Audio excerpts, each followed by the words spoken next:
அனைவருக்கும் வணக்கம். விஜயகாந்த் ஆரம்பிச்ச தேமுதிக இந்த கட்சி ஆரம்பிச்சு 21 ஆண்டுகள் ஆகுது. இந்த 21 ஆண்டுகளில் இதுவரை திமுக கூட்டணியில் இடம்பெற்றதே இல்லை. அந்த கட்சி ஆரம்பத்துல மக்களோடும் மகேசனோடும் தான் எனக்கு கூட்டணி அப்படின்னு விஜயகாந்த் வந்து தெரிவிச்சார். அதாவது கடவுளோடும் மக்களோடும் மட்டும்தான் எனக்கு கூட்டணி, வேறு கட்சிகளோட நான் சேர மாட்டேன், நான் தனித்துவமா இருப்பேன் அப்படின்னு சொல்லிட்டு முதல் தேர்தலை சந்திச்சாரு. அப்போ ஒரு தொகுதியில, அதாவது அவர் மட்டும் ஜெயிச்சார், விருதாசலம் தொகுதியில. அதற்கு அடுத்த தேர்தலையே வந்து அவரு கூட்டணிக்கு போக வேண்டிய ஒரு நிர்பந்தம் அவருக்கு வந்துருச்சு. அடுத்த தேர்தல் 2011. அந்த தேர்தலில் வந்து அவரு அதிமுக கூட்டணியில் போய் சேர்ந்துட்டார். அதிமுக கூட்டணியில அவர் வருவாருன்னு சொல்லிட்டு யாரும் எதிர்பார்க்கவே இல்லை.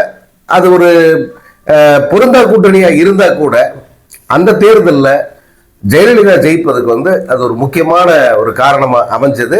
அந்த தேர்தலில் அதிமுக வென்று ஆட்சி அமைச்சது. விஜயகாந்துக்கு வந்து எதிர்கட்சி தலைவர் அப்படிங்கிற அந்தஸ்து கிடைச்சது. அந்த கூட்டணி வந்து தொடர்ந்து இருந்தா இப்போ வரைக்கும் வந்து விஜயகாந்த் கட்சி ஒரு கௌரவமான இடத்துல இருந்திருக்கும்.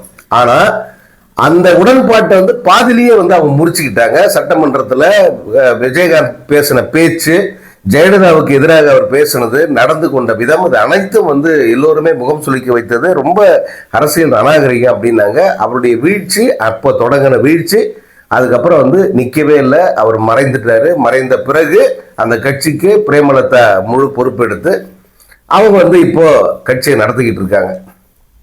இந்த 21 ஆண்டுகளில் 4 சட்டமன்ற தேர்தல்களில் ஒரு முறை கூட திமுகவோட இந்த கட்சி கூட்டணி வைத்ததே இல்லை. இப்ப முதல் முறையாக திமுகவுடன் கூட்டணி சேர்ந்திருக்கிறது தேமுதிக. இதை நம்ம பல மாதங்களுக்கு முன்பிருந்தே சொல்லிக்கிட்டு இருக்கோம். தேமுதிக மு.க. ஸ்டாலின் கிட்ட பேசிட்டாங்க, கண்டிப்பா அந்த தேர்தலில் அந்த அணியில் தான் அவங்க போட்டியிட போறாங்க அப்படின்னு சொல்லிட்டு. காரணம் என்னன்னா, ஒரு அரசியல் விமர்சகர், அவர் ரொம்ப பிரபலமான ஒருத்தர் தான், பேரை சொல்ல வேணாம். அவரை நான் பேட்டி எடுக்கும் போது வந்து அப்பதான் வந்து அவருக்கு ஒரு ஃபோன் கால் வருது. அது பிரேமலதா விஜயகாந்த் கிட்ட இருந்து வருது. அவர் பேசிட்டு என்கிட்ட சொன்னாரு, முடிவாயிடுச்சு, அங்கதான் போக போறாங்க, முதல்வரை ஏற்கனவே சந்திச்சுட்டாங்க, திமுக தான் அப்படின்னு அவங்க முடிவு பண்ணிட்டாங்க அப்படின்னு வந்து அவர் அப்பவே தெரிவிச்சார். ஸோ இது வந்து இன்னைக்கு எடுத்த முடிவல்ல, பல மாதங்களுக்கு முன்பே எடுக்கப்பட்ட முடிவு. அப்போ ஏன் நடுவில் இவ்வளோ பெரிய இழுபறி, இத்தனை நாள் காத்திருந்தது எதுக்கு அப்படின்னா, உரிமையின் வர வரைக்கும் காத்திருக்கிற மாதிரி தான். ஏன்னா இதை விட பெரிய ஆஃபர் கிடைக்குமா அப்படின்னு பார்க்கறது இயல்பு. அதை அவங்க தேடினாங்க. வெளியில 10 சீட் வரைக்கும் வந்து அதிமுக கேட்டாங்க. அதிமுகவில் அந்த மாதிரி தருவதற்கான வாய்ப்பு இல்லை. அதே போல ராஜ்யசபா சீட்டு கேட்டாங்க, அதற்கும் வாய்ப்பு இல்லை அப்படின்னு தெரிஞ்ச பிறகு அவங்க வேற எந்த ஆப்ஷனும் விஜய் கிட்ட பேசுறாங்கன்னாங்க. அவங்க விஜய் கிட்ட பேசல, அது நல்லாவே தெரியும். விஜய் வந்து அவங்க ஒரு ஆப்ஷனை வைக்கல, வேண்டாம் அந்த கலிசடை நமக்கு தேவையில்லை, நம்ம அதை போய் சேர்றதுங்கிறது ஒரு மிகப்பெரிய அவமானம், அதனால அது வேண்டாம்னு முடிவு பண்ணிட்டாங்க. திமுகவா அதிமுக இது மட்டும்தான். அதுல திமுக அவங்க ஏற்கனவே பிக்ஸ் பண்ணியிருந்தா கூட நம்பர் ஆஃப் சீட்ஸ் அதுக்காக வந்து அவங்க வெயிட் பண்ணாங்க. இப்போ அது சரியாயிடுச்சு, அது பேசி முடிக்கப்பட்டு விட்டதா அப்படின்னா, திமுக முதல்ல கொடுத்த வாக்குறுதி என்னன்னா 5 தொகுதிகள், 5 சட்டமன்ற தொகுதியில் தருவதற்கு தயாரா இருந்தாங்க. இவங்க ராஜ்யசபா சீட்டு கண்டிப்பா வேணுங்கிறது தேமுதிகவுடைய நிலைப்பாடு. சட்டமன்றத்தில் ஓரிரு தொகுதிகள் குறைஞ்சா கூட பரவாயில்ல, எனக்கு ஒரு ராஜ்யசபா சீட் மட்டும் கொடுத்து, ஏன்னா அது அவர்களுடைய மிகப்பெரிய ஒரு கனவா இருக்கு. கட்சி ஆரம்பிச்சு இத்தனை ஆண்டுகள், 21 ஆண்டுகள் ஆகி இத்தனை தேர்தல்களில் போட்டி போட்டு கூட ஒரு முறை கூட அவர்களால் அந்த மக்களவை தொகுதியில ஜெயிக்கவே முடியல. எந்த தேர்தலுமே அதான் மக்களவை தொகுதியில ஜெயிக்கல, எல்லா தேர்தலும் போட்டிட்டாங்க. கடைசியா வந்து 2024 தேர்தலில் விஜயகாந்தோட மக விஜயபிரபாகரன் அவர் வந்து விருதுநகர் தொகுதியில போட்டிட்டாரு. அதே தொகுதியில ராதிகா சரத்குமார் போட்டிட்டாங்க. அதே தொகுதியில தான் இந்த மாணிக்கம் தாகூர்னு சொல்லி இப்போ ஒரு இத்து போனவன் பேசிக்கிட்டு இருக்காங்க, இந்த ஆளும் போட்டிட்டா. மிகப்பெரிய ஒரு போட்டியை வந்து ஏற்படுத்தினாரு விஜயபிரபாகரன். அந்த தேர்தலில் பல சுற்றுகளில் விஜயபிரபாகரன் முன்னணியில் இருந்தாரு. அவர் ஜெயிச்சிருவார் அப்படின்னு தான் எல்லாரும் எதிர்பார்த்தாங்க. ஆனா கடைசியில ஒரு 3000 சில்லற ஓட்டு, அவ்வளவுதான் வித்தியாசத்துல வந்து விஜயபிரபாகரன் தோத்துட்டாப்ல. அது வந்து அந்த கட்சிக்கு ஒரு மிகப்பெரிய பிளஸ்ஸா பார்க்கப்பட்டது. அப்போ இவ்வளவு பெரிய டஃப் ஃபைட் கொடுக்குற அளவுக்கு வந்து அவருக்கு சப்போர்ட் இருக்கு விருதுநகர் தொகுதியில அப்படின்ற உண்மை வந்து வெளியே வந்தது. அதை பிரேமலதா வந்து ஒரு பலமான அஸ்திரமா பிடிச்சுக்கிட்டாங்க. எங்களுக்கும் செல்வாக்கு இருக்கு, 5 தொகுதிகள் வாங்கணும், அதுல ஒரு தொகுதியில ஜெயிப்பதற்கு வாய்ப்பு இருந்தது, ஜெயிச்சிருந்தா அதிமுக கூட்டணியில ஜெயிச்ச ஒரே ஆள் அப்படிங்கிற பெருமை விஜயபிரபாகர் கிடைச்சிருக்கும், தேமுதிகவுக்கு கிடைச்சிருக்கும். அது ஜஸ்ட் மிஸ் ஆகி போச்சு அப்படின்னு சொல்லி தான் வந்து அவங்க எங்களுக்கு ஒரு ராஜ்யசபா சீட் மட்டும் கொடுங்க, எங்க கனவு வந்து நாங்க நனவாக்க ஒரு வாய்ப்பா இருக்கோம் அப்படின்னு கேட்டிருக்காங்க. திமுக கிட்ட 4 ராஜ்யசபா தொகுதிகள் இருக்கு, அதுல ஒரு தொகுதியை கொடுப்பதற்கு வாய்ப்பு இருக்கு அப்படின்னு சொல்றாங்க. இப்ப பேசப்பட்டிருப்பது 7 சட்டமன்ற தொகுதிகளும் ஒரு ராஜ்யசபா தொகுதியும் அப்படிங்கிறதா பேச்சு. ராஜ்யசபான்னா ஏதோ ஒரு கொசுறு போடுற மாதிரி அப்படின்ற நினைப்பு பலருக்கு இருக்கு. நிச்சயமா வந்து இந்த மாதிரி ஒரு உடன்பாடுங்கிறதே வந்து தவறுதான். அந்த ராஜ்யசபா தொகுதிங்கிறது, ராஜ்யசபா சீட்டுங்கிறது அந்த எந்த கட்சிக்கு சொந்தமானதோ அந்த கட்சியில் இருப்பவர்கள், உழைத்தவர்கள், முன்னோடிகள் அவங்களுக்கு கொடுத்து மரியாதை பண்ணணும். அது வந்து கௌரவிக்கிற ஒரு போஸ்ட். நம்ம இந்த கட்சியில எவ்வளவு சீனியர்ஸ் இருக்காங்க, எவ்வளவு பேர் உழைச்சவங்க, எவ்வளவு பேர் இருப்பாங்க, அவங்களை ஆர்டர் பண்றதுக்காக நம்ம ஒரு வாய்ப்பு தான் அது. அதை தூக்கி வந்து இந்த தேர்தல் உடன்பாடுல கூட்டணி கட்சிகளுக்கு கொடுக்கறதெல்லாம் வந்து மிகப்பெரிய தவறு. ஆனா அதை தொடர்ந்து வந்து அவங்க செய்யறாங்க. இதற்கு அந்த பிள்ளையார் சொல்லி போட்டது வந்து அதிமுக தான். இந்த மாதிரி கூடுதலா தொகுதிகள் கொடுக்கறது, இந்த கொசுறு போடுறது, அதை வந்து இனியாவது வந்து அதை தவிர்க்கணும். ஆனா இந்த தேர்தலில் அது ஒரு முக்கியமான ஒரு கார்டா வந்து பிளே பண்ணுது. காரணம், மார்ச் 16ஆம் தேதி ராஜ்யசபா தேர்தல், அதுக்கு அடுத்த மாசம் சட்டமன்ற தேர்தல். ஸோ இந்த தொகுதி பங்கீட்டின் போது வந்து கேட்குற அத்தனை பேருக்குமே வந்து அந்த ராஜ்யசபா தொகுதி மேல ஒரு கண்ணு இருக்கு. இப்போ கமல்ஹாசனுக்கு ஒரு தொகுதியை கொடுத்துட்டாங்க. யாரு? கமல்ஹாசனுக்கு சட்டமன்றத்தில் ஒரு எண்ணிக்கை கூட கிடையாது. அவருடைய கட்சியினுடைய பலம் எல்லாருக்குமே தெரியும். இருந்தாலும் வந்து அவர் ஒரு ஸ்டார், ஒரு நட்சத்திர பேச்சாளராக, ஒரு மக்களை கவருகிற ஒரு நட்சத்திரமாக வந்து அவர் இருக்கிறதால அவரை பயன்படுத்திக்கணும் அப்படிங்கிறதுக்காக தான் ஒரு ராஜ்யசபா சீட்டை மக்கள் நீதி மையத்துக்கு கொடுத்துட்டாங்க. ஒரு ராஜ்யசபா சீட்டுனா எவ்வளவு தெரியுமா? 34 எம்எல்ஏக்களுக்கு சமங்க. அது 34 எம்எல்ஏக்கள் இருந்தா தான் ராஜ்யசபா எம்பி ஆக முடியும். இப்போ கமல்ஹாசன் 34 எம்எல்ஏக்கள் ஒரு என்னைக்கு வரும்? கனவுகளோட நினைக்க முடியுமா? ஆனா வந்து இவங்க அதை கொடுத்துருக்காங்க. இப்போ இந்த தேமுதிகவுக்கு அப்படி கொடுத்தா ஒரு 5 தொகுதியோ 7 தொகுதியோ பிளஸ் ஒரு 34 தொகுதியை கொடுத்த மாதிரி அர்த்தம். சோ அப்படி பேரம் முடிஞ்சிருக்கிறது. எனிஹோ திமுக வட்டாரத்துல இந்த இணைப்பு ஒரு மிகப்பெரிய மகிழ்ச்சியை ஏற்படுத்தியிருக்கு. காரணம் என்னன்னா, இந்த காங்கிரஸ் கொடுத்து கொண்டிருக்கிற அந்த குடைச்சல், அதுவும் அந்த ஒரு 2-3 பேர் தான். காங்கிரஸ்னா ஒட்டுமொத்த காங்கிரஸையும் நம்ம பழி சொல்ல முடியாது, அதை திட்ட முடியாது. ஏன்னா பெரும்பாலான காங்கிரஸ் எம்எல்ஏக்கள், எம்பிக்கள் அத்தனை பேருமே வந்து திமுகவோட இணக்கமா இருக்கணும்னு தான் நினைக்கிறாங்க. இந்த மாணிக்கம் தாகூர் மாதிரி வீணா போன சில ஜந்துக்கள் தான் வந்து திமுகவுக்கு எதிராக இந்த மாதிரி காய நத்துறாங்க. அதில் பின்னணியில மிகப்பெரிய அரசியல் இருக்கு, மிகப்பெரிய அளவுக்கு பணம் விளையாடுது அப்படிலாம் வந்து சொல்றாங்க மூத்த பத்திரிகையாளர்கள். குறிப்பா வந்து ஆதவ் அர்ஜுனாவோட பணம் இந்த 2 நாதாரிங்க அப்படிதான் இவங்களை சொல்லணும். ஏன்னா ஆதவ் அர்ஜுனா கிட்ட பணம் வாங்கிட்டு ஒரு கூட்டணியை உடைக்கிறதுக்கான வேலை பார்க்கறான்னா அவர்கள் சாதாரணமா அவங்க மனிதர்களா எடுத்துக்க முடியாது, நாதாரிகள்னா சொல்லணும். இந்த பிரவீன் சக்கரவர்த்தியும் இந்த மாணிக்கம் தாகூர், இந்த 2 பேருமே மிக மோசமான அரசியல் தரகர்களாக செயல்படுறாங்க. காங்கிரஸ் கூட்டணியை உடைத்து, திமுக கூட்டணியை உடைத்து காங்கிரஸை கொண்டு போய் அந்த விஜய் கிட்ட அடமானம் வைக்கணும் அப்படிங்கிறது தான் வந்து இவங்களுக்கு தரப்பட்ட அசைன்மெண்ட். அதற்காக வந்து பிரவீன் சக்கரவர்த்திக்கு சென்னையில வீடு வாங்கி கொடுத்துருக்காங்களா. அதே போல மாணிக்கம் தாகூருக்கு வந்து 100 கோடி வரைக்கும் வந்து கொடுத்துருக்காங்கன்னெல்லாம் வந்து பேசுறாங்க. இது எந்த அளவுக்கு உண்மைங்கிறதெல்லாம் பின்னாடி ஆராய்ச்சி பண்ணாதான் தெரியும்.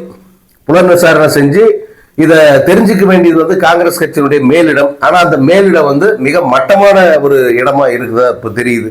ராகுல் காந்தி மீது இருந்த அந்த ஒரு அன்பும் மரியாதையும் சுத்தமா வந்து சரிஞ்சு போச்சு. இந்த திமுகவை அவர்கள் அந்த அவங்க படுத்துற பாட்டை பார்க்கும்போது ராகுல் காந்தி இந்த அளவுக்கு கேவலமான ஒரு அரசியல் பண்ணக்கூடியவரா அப்படின்ற ஒரு கேள்வி எழுது. ஏன்னா ஜெயிக்கிற அணியை தோற்க வைப்பது எப்படி அப்படின்னு வந்து அவர் ஒவ்வொரு மாநிலத்தையும் பாடம் எடுக்கிறார். பீகார்ல எல்லோருமே நினைச்சது இந்த காங்கிரஸ்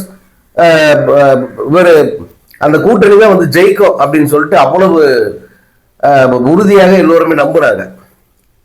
ஆனா நடந்தது என்ன? ஜெயிக்கிற நிலையில் இருந்த கூட்டணியை தோக்கடிச்சது காங்கிரஸ் தான் அப்படிங்கிற பேர் தான் கடைசியில் மிஞ்சிச்சு. இங்க அதே வேலையை தான் வந்து அவங்க செய்யறாங்க. சரி, அங்கதான் இப்படி நடந்துச்சு, அதுல பாடம் கத்திருப்பாங்க, இங்க வந்து எல்லாத்தையும் மூடிக்கிட்டு சும்மா இருப்பாங்க, மு.க. ஸ்டாலின் எல்லாத்தையும் பார்த்துப்பாரு அப்படின்னு எல்லாரும் நம்பிக்கிட்டு இருந்தா, இங்க மு.க. ஸ்டாலினுக்கோ திமுகவினுடைய முக்கியமான தலைவர்களை வந்து கொந்தளித்து இந்த இந்த இவங்க ஒளிஞ்சா போதுடா அப்படின்னு நினைக்கிற அளவுக்கு வந்து பண்ணிட்டாங்க. அதனுடைய விளைவு தான் தேமுதிகவை முதல் கட்டமா உள்ள சேர்த்துட்டாங்க. என்ன காங்கிரஸால மிஞ்சி போல 2% ஓட்டு போகுமா, அந்த 2% நான் ஈடு கட்டிக்கிறேன் அப்படின்னு இந்த அம்மா வந்து உள்ள கூப்பிட்டாங்க. இன்னும் வேற யார் வராங்கன்னு தெரியல. பாட்டாளி மக்கள் கட்சி ராமதாஸ் வந்து வருவதற்கு வாய்ப்பு இருக்கு அப்படின்னு சிலர் சொல்றாங்க. ஆனா இல்ல, அவர் அதிமுக கூட போக வாய்ப்பு இருக்கு, அங்க ஏற்கனவே பேசிக்கிட்டு இருக்காரு அப்படின்னு சொல்றாங்க. எனியோ அது பரவாயில்ல. இப்போ இந்த இணைப்புங்கிறது காங்கிரஸ் வயிற்றுல புளிய கரைச்சிருக்கும் நிச்சயமாக. அதே போல காங்கிரஸுக்கு அவர்கள் கேட்கிற எண்ணிக்கை நிச்சயமா கிடைக்காது. 18 20 தொகுதிகள் தான் காங்கிரஸுக்கு அப்படின்ற ஒரு நிலை இப்ப வந்திருக்கிறதால நான் பாக்குறேன். அது யாருக்கு கிடைக்கும்னா இப்ப இருக்கிற சிட்டிங் எம்எல்ஏக்கள், அதே போல திமுகவை ஆதரித்து திமுக கூட்டணியில் இருக்க விரும்புபவர்கள் அவங்க தனியாக பிரிந்து வருகிற போது இந்த எண்ணிக்கை அவங்களுக்கு கிடைக்கும். அதிருப்தியாளர்கள், அதாவது காங்கிரஸ்ல திமுகவுக்கு எதிராக பேசுகிற அதிருப்தியாளர் இருக்காங்களே, அவங்க எல்லாம் பிரிந்து போய் விஜய் கட்சியோட கூட்டணி சேர்ந்தாலும் பரவாயில்ல அப்படிங்கிற ஒரு முடிவுக்கு இப்போ வந்திருக்காங்க. ஸோ இந்த நடக்கிற அரசியல் நகர்வுகளில் இது மிகப்பெரிய ஒரு நிகழ்வாக பார்க்கப்படுது. திமுகவில் இணைந்தது. திமுகவுக்கு வந்து இது ஒரு கூடுதல் பலம், பெரிய பலம்லாம் நான் சொல்ல மாட்டேன். ஏன்னா இவங்களை நம்பியோ காங்கிரஸ் நம்பியோ திமுக கூட்டணி இல்லை. பட் இவங்க வந்திருப்பது இந்த கூட்டணிக்கு ஒரு கூடுதல் பலமாக அமையும். அதே போல முதல் முறையாக வந்து திமுகவோட இவங்க சேர்ந்து இருக்கிறதால அந்த தொண்டர்கள் மத்தியில் வந்து ஒரு இணக்கம், புது இணக்கம். எப்பவுமே வந்து நீண்ட நாட்களாக சண்டை போட்டுக்கிட்டு இருக்கிறவங்க திடீர்னு நட்பா சேரும்போது அது மிகப்பெரிய பாண்டா மாறும். நம்ம அதை நடைமுறையில் பார்க்கலாம்.